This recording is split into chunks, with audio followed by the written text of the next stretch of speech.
Okay, so we are going to work on our drawing of free body diagrams. Free body diagrams are diagrams used to show the relative magnitude and direction of all forces acting upon an object in a given situation. A free body diagram is a special example of the vector diagrams that were discussed in earlier units. So when you're drawing those are actual vectors because forces are vectors. These diagrams will be used throughout our study of physics. The size of the arrow in a free body diagram reflects the magnitude of the force. In other words, the bigger the force, the longer the arrow. Okay? The direction of the arrow shows the direction the force is acting and blah, blah, blah, blah, blah, blah. Okay? Okay, so let's try one here. Is this the first one here? A book is at rest on a tabletop. Let's just try to get rid of some ads here. A book is at rest on a tabletop. Diagram the force acting on the book. This is the easiest one of the bunch, right? Is that your answer? I hope so. Right? Now they have F norm and F grav. We're going to label them Fn and Fw. Okay?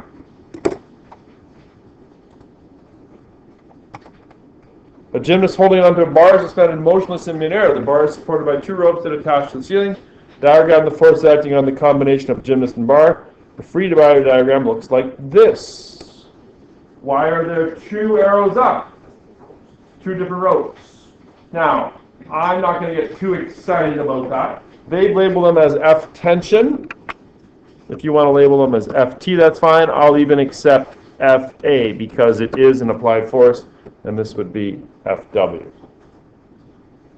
Right? Now, if you're going to have two arrows, should the sum of these arrows, should that one plus that one be equivalent to, I don't think I can do it. No, I can't. Would it be equivalent to the length of that one? It should be. Yes, it should be. An egg is free falling from a nest in a tree. Neglect air resistance. Neglect means to ignore. Ignore air resistance. Omit it. Leave it out. A free body diagram looks like this. So all we've got is gravity. How come? It's not on a surface. There's no normal force. There's no sideways forces. It's just free falling.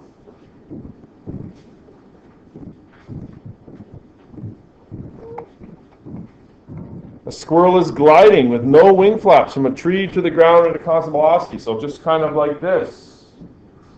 Right? It says consider air resistance or include it. Here's the free body diagram.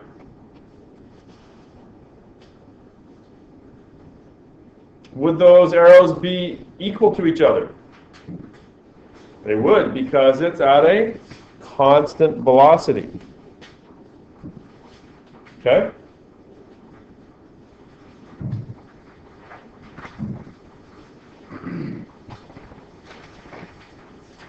A rightward force applied to a book in order to move it across the desk with a rightward acceleration. Consider friction. Neglect air resistance. It has an acceleration, so it looks like this.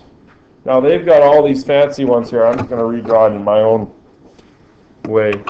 This would be like Fn. This would be Fw. I would call that Fa, and this would be Ff. But the one thing you should notice is that the applied force arrow is longer than the friction one. Why? Because it is accelerated.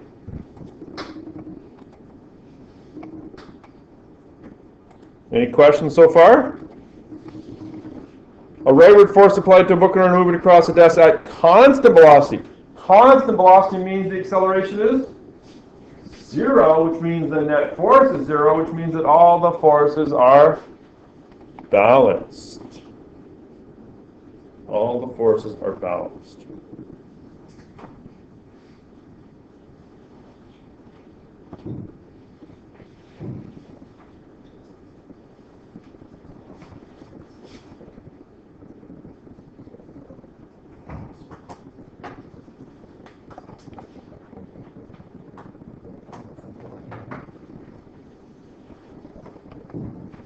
College student rests a backpack upon his shoulder. The pack is suspended motionless by one strap from one shoulder.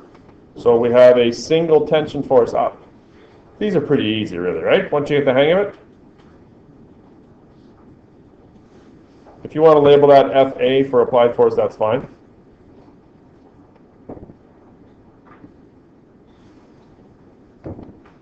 Skydiver is descending with a constant velocity. Consider air resistance. So they've jumped out of a plane. The air resistance matches the gravitational or weight force. Pretty easy. I think there's a couple harder ones at the end here coming up. Do you have this sheet, Hannah, for yesterday? No.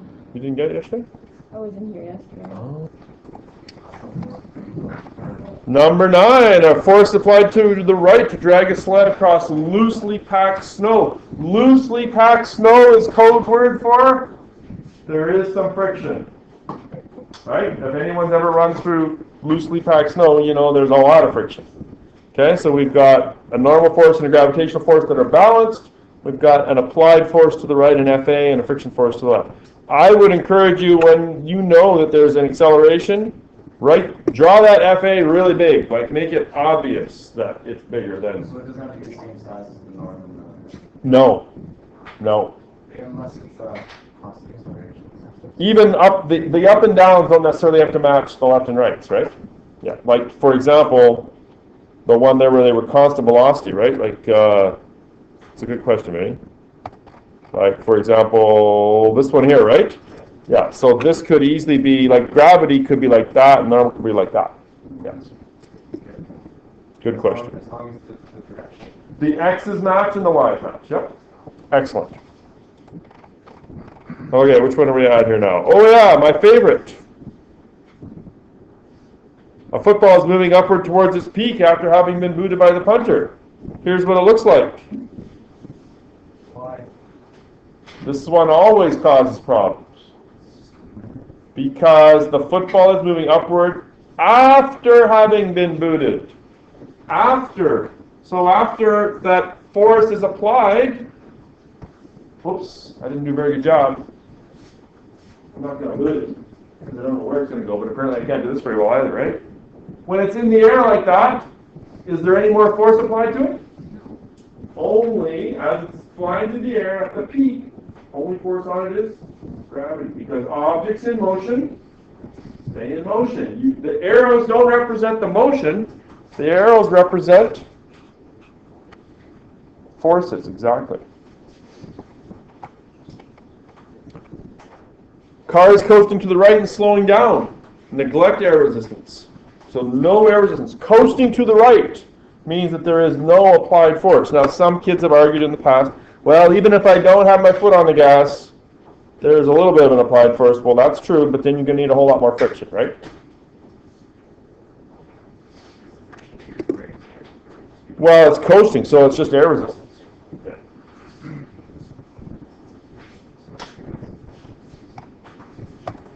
All right, so it says, what's the big deal? Many people have known Newton's first law since 8th grade or earlier, and have prompted with the first few words. Most people can probably recite the law word for word. And what's so terribly difficult about remembering that F equals ma? You've used it in grade 9 or grade 10, I believe.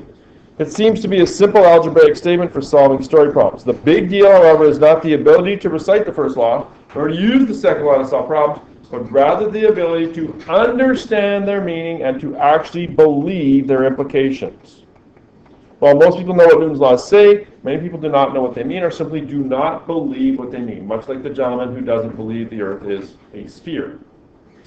Cognitive scientists, who are scientists who study how people learn, have shown that physics students come into physics class with a set of beliefs which they are unwilling or not easily willing to discard despite evidence to the contrary. And that is true pretty much throughout the world. People don't like to be shown that they are wrong. You can admit when you're wrong, you're well on your way to being a pretty good student, a pretty good learner.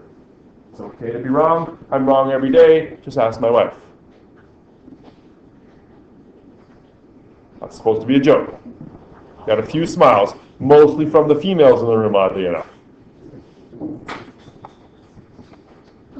These beliefs about motion, known as misconceptions, hinder further learning. The task of overcoming misconceptions involves becoming aware of the misconceptions, considering alternative conceptions or explanations, making a personal evaluation of the two competing ideas, and adopting a new one that is more reasonable than the previously held misconception. And you see this, Colby, throughout the world, whether it's science or even economics or politics or what have you. People don't like to be wrong. They have these preconceived ideas, And even if they're faced with massive amounts of evidence, they still don't want to admit that they're wrong.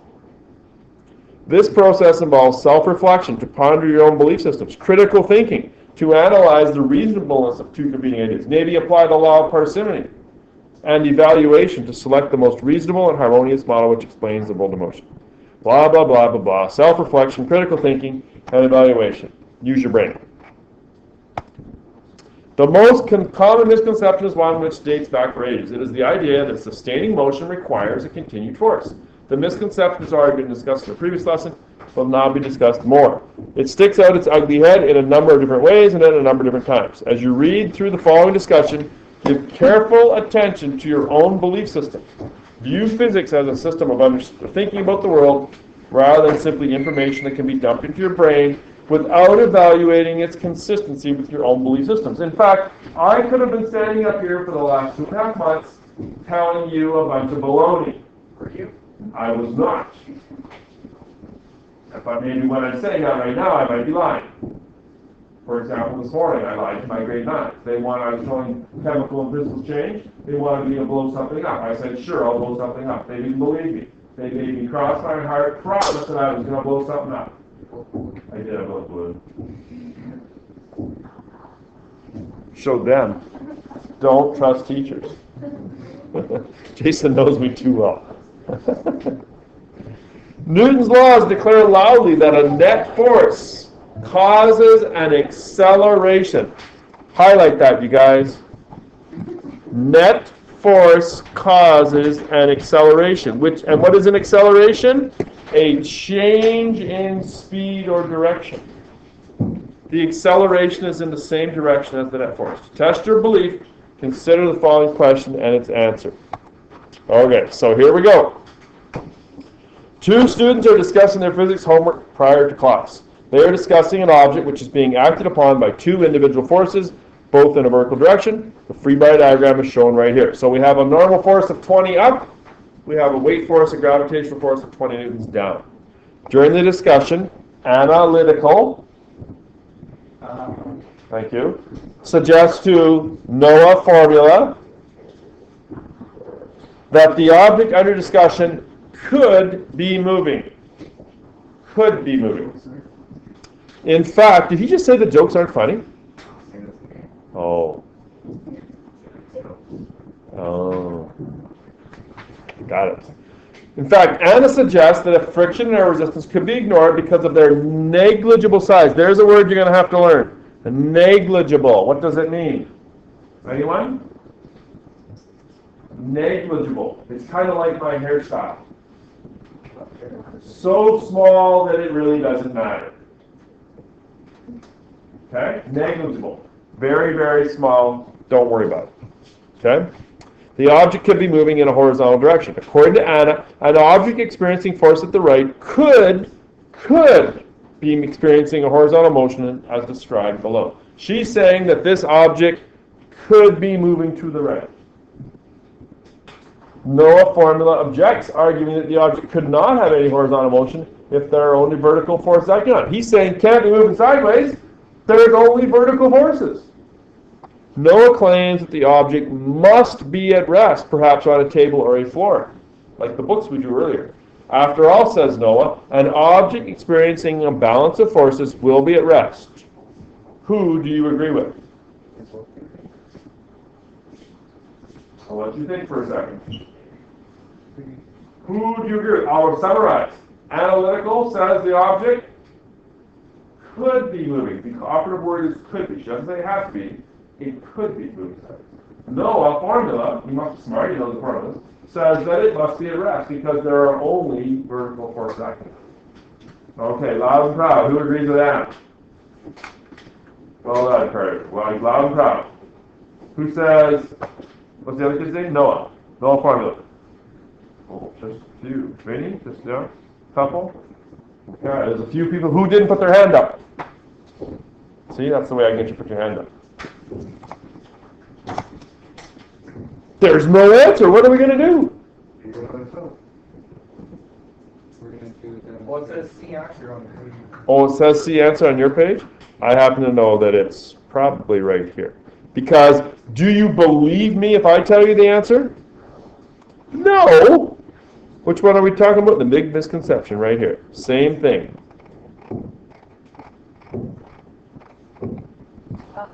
C answer. Anna is correct.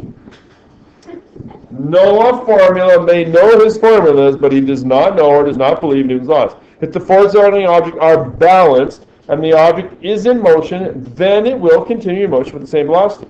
Remember, forces do not cause motion. Forces cause accelerations. Do you guys have that? No.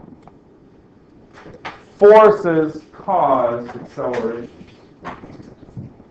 I'll pause for this. Some people write it down. That's probably a good idea. Anna said it could be moving sideways. She didn't say it had to be, right? She said it could be. It could be moving to the right at a constant velocity, right? There is no air resistance, right? He said that it must be at rest. She's really saying it could be moving or it could be at rest. That's the difference.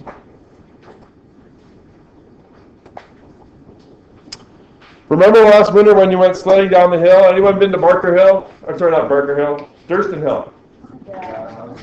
Boston, or Durston Hill, they've kind of smoothed it out a little bit, right? Like it used to be a whole lot worse. Yeah? It's pretty steep though still, right? Yes. Did I tell you the story about Randy Drager? Would you like to hear the story about my childhood friend Randy Drager? Valerie's not going to hear it. Too bad. So that was a great story. Remember last winter when you went sledding down the hill and across the level surface at the local park? Imagine the moment when that there is no friction along the level surface from point B to C. So you go down the big giant hill at Durston Hill, and at Durston it is kind of flat at the bottom, right? Imagine that is completely frictionless, right? And that there is no air resistance to impede your motion. How far would your sled travel? Forever. Most students I've talked to quickly answer the sled would travel forever at a constant speed. Without friction or air resistance to slow it down, the sled would continue in motion with the same speed and in the same direction. The forces acting upon the sled from point B to C would be the normal force, the snow pushing up, and the gravity pushing down. Exactly the same FBD. These forces are balanced, and since the sled is already in motion at point B, it will continue in motion with the same speed and direction. So as in the case of the sled, and as in the case of the object that Noah and Anna are discussing, an object can be moving to the right even if the only forces acting upon the object are vertical. Forces do not cause motion.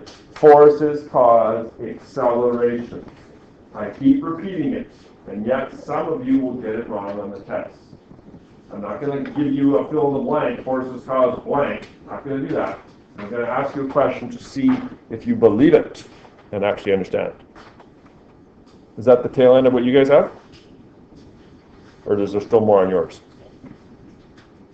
Is there still more? Oh, all the stuff here, right?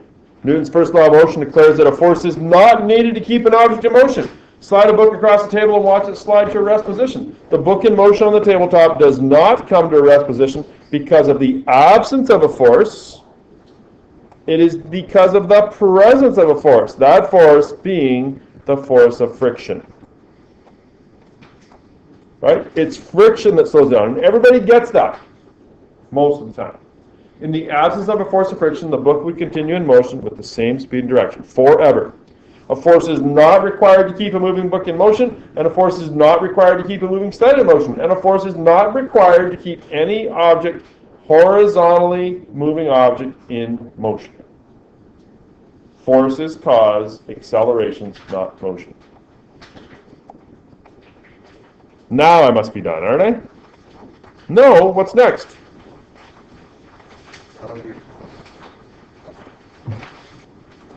Okay, so looking at the Newton's Laws homework one, there's 10 statements there. All you have to do is tell me which of Newton's laws is this an example of. All you got to do is write a 1, a 2, or a 3. Which is Newton's first law? Objects in motion stay in motion, objects at rest stay at rest. Newton's second law is F equals ma, which is big forces cause big accelerations, right? Big masses have small acceleration. And then the third law is the action-reaction one. Do you want to put those on the board? All you gotta do is write a 1, 2, or 3. Give it. The M in F equals MA when you're kicking a football is the mass of the ball, which stays the same, right? So if the M is the same, right, and you apply a bigger force, well, to make it balanced on the other side of the equation, right? It's going to be the same thing on the other side of the equation. You're going to have a bigger acceleration. If it has a bigger acceleration, it changes its speed faster, which means that it's going to go farther. Well, duh, bigger forces make it go farther. It's not a rocket science. Kind of is. It's not steam-powered, deny the Earth is round kind of rocket science, though, for sure. No. Okay. Let's do this one quicker. An asteroid tumbles through space in a straight line forever. Clearly that is Newton's first law. Objects in motion stay in motion. In fact, they stay in motion in a straight line. You and a friend are on ice skates. You push her and you both move in opposite directions. Action, reaction. 3. Newton's third law. You drop your books in the hall while running. Your books slide down the hall until they slow to a stop. Not a good idea, I don't know. Don't run in the hall. Unless you be in phys ed when you run in the hall. 3? Yeah, you can drop your books, you slide down the hall because you're running and you have your momentum. But that's 3, action, reaction? Because the action is reaction, that's But it's action force. Action is a misnomer there. It's an action force, right? I'm going to say it's actually 1. Because objects in motion stay in motion unless there is an outside force. And in this case, that outside force is friction. Right? So I'm going to say 1. While making a snowman, you make a really big snowball, you push the ball really hard, but it only accelerates a little. 2. Big mass, small acceleration. Hunters typically get a bruise on the shoulder after firing a shotgun several times. 3. Action force, reaction force. Cars driving in the rain can drop water over their tires. When the brakes are applied, the car still won't stop. 1 or 3, explain it. because like everybody slides, you're staying in motion. Yeah. And then 3 because the water when you have friction, the water still has. I think 1's a better one. Yeah. Objects in motion stay in motion, right? Because the friction isn't there, so there's no, you can't apply that outside force. Okay. Number 7 is stupid. I always get to this and I always go, why is that still in there? Why don't I take it out? Every year I forget to do it. So just plain old friction. Well, which one do you think? 1? For every action force, there is a equal and opposite reaction force. And I would say friction is most of the time the reaction force. Number 8, my favorite one. Don't fall on. Don't drop it on your head. If everyone in the world ran east at the same time, the world would stop spinning. Well, let's deal with the question first, then we'll talk more about that. 2? 3? Why here? Action, reaction, right? If everyone ran east, east is that way. Right? If you ran east, you're pushing west. Right? So yes, I would agree, Newton's law 3, action, reaction. Now, is this at all plausible? Why not? What's that? Fair enough. You have to only run on land. Everybody start on the west coast and run east. Okay. Is that true? Everyone has to start on the west coast? Which way does the Earth spin? The sun comes up in the east, right? Jason, this might sound weird, but be my son. Okay? Okay? Okay, so here's eastern Canada. So if the sun comes up in the east, then the world must be spinning this way, right? Okay, so the Earth is spinning this way, and we're running east. Let's go to Canada again. We are running east, and so we are pushing west. Would that cause it to go back down like this? Go back the other way? Well, if we could generate enough force, it would actually work. But we can't. We're not near mass enough. Look at how much bigger the Earth is than us. Okay? Okay. Now, what about number 9? If the world stopped spinning, the oceans would spill onto the land, killing us all. There's a nice thought for a Wednesday morning. Action, reaction. The world stopped spinning. What would happen to the oceans? They would keep going. That's number 1. Is it not?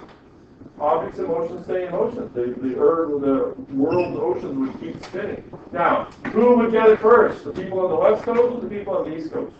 If we're spinning this way, the only thing that matters, we're spinning this way and we stop, right? The west coast would get it first because the water would keep going. The Newfies would have a couple hours to spare. Thanks, son. Dad. Well played. Oh. And a powerful explosion can send small materials flying at very fast speeds. 2?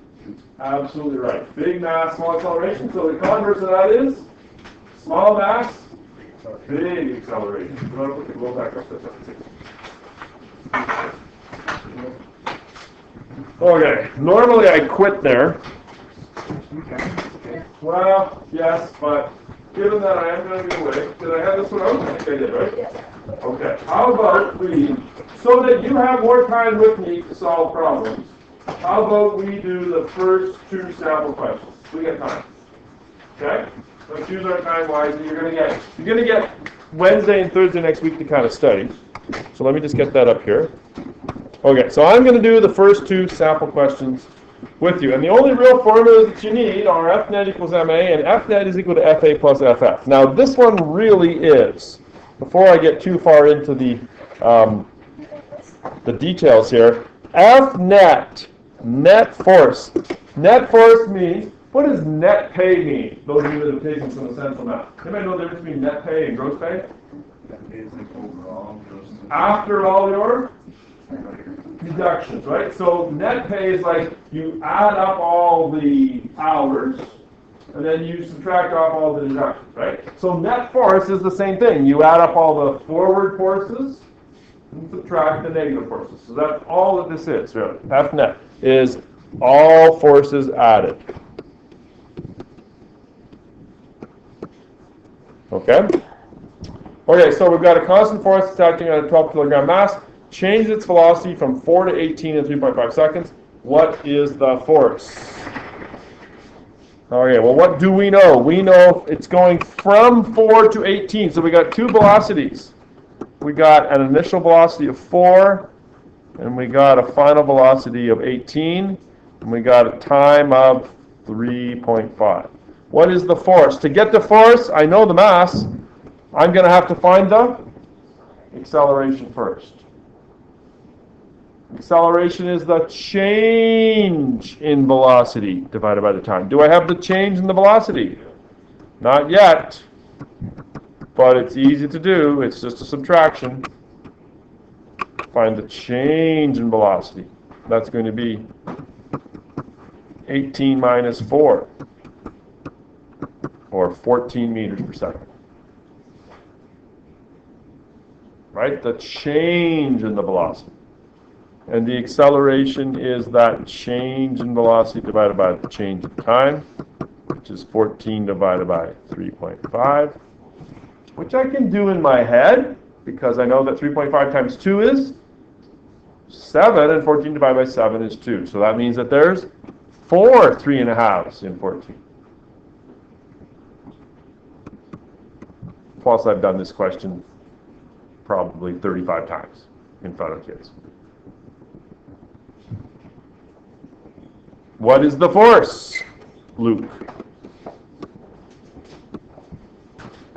Mass was 12, acceleration is 4. 48. 48. Say again, Jason? Okay. That's what force does. Oh. Right? 12 times 4, 10 times 4 is 40. 2 fours is 8, 40 and 8. Someone said it. 48 newtons. Hey, that's not so hard, is it?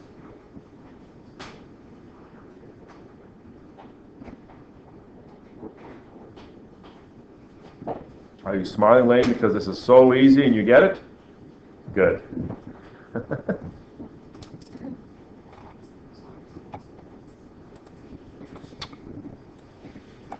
A 2 kilogram block being pulled by a rope is shown. 25 newtons of force are being applied, and the friction force is 5. What is the acceleration? And if the force applied for 4 seconds, determine the velocity. I've drawn the free body diagram for you. Given those four, now should I also include? Here's a great question. Should I include the weight force and the normal force too? Oh, is that right? Oh, okay. Make it 2 kilograms. Thanks. Should I include the weight force and the normal force on my diagram? Technically, you should. I don't get too excited about it because I know that they are balanced and it's got 0 effect on the situation. Right? So if you have to, you can leave them out. But if you're drawing a pure FBD, you probably should have it. Okay, so what is my net force? Well, I'm going to say FA plus FF. Why plus? Well, really, net force is add up all the forces. It just so happens that the FF is negative. So that's going to be 25, and I'm going to insist on plus a minus 5. So to sort of drive that point home, right? And the negative is simply the direction. 20 newtons. Absolutely. It just means that it's going left. That's all, right? Yeah, absolutely. Okay, so that's my net force. So now I got to find the acceleration.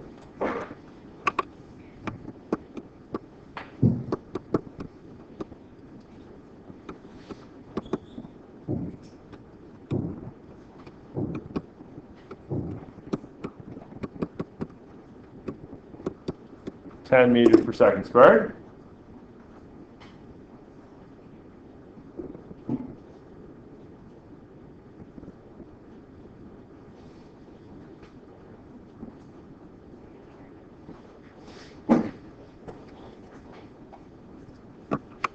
And now, if the force applied for 4 seconds, determine the velocity.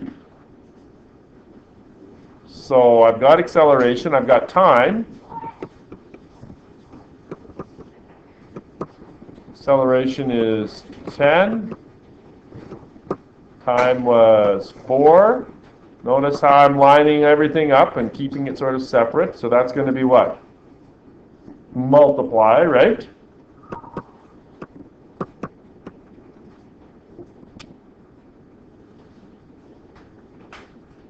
Now that's technically the change in the velocity. It says determine the velocity. I think what they're saying is find the final velocity. It didn't give me an initial velocity, did it? It didn't say it's at rest, didn't say anything like that. You're going to have to assume that it's at rest to begin with. It didn't give you an initial velocity, so you can assume it's at rest. So therefore, delta V is Vf minus Vi. And the delta V and the Vf are the same thing when the Vi is 0, right? Not always true, but sometimes.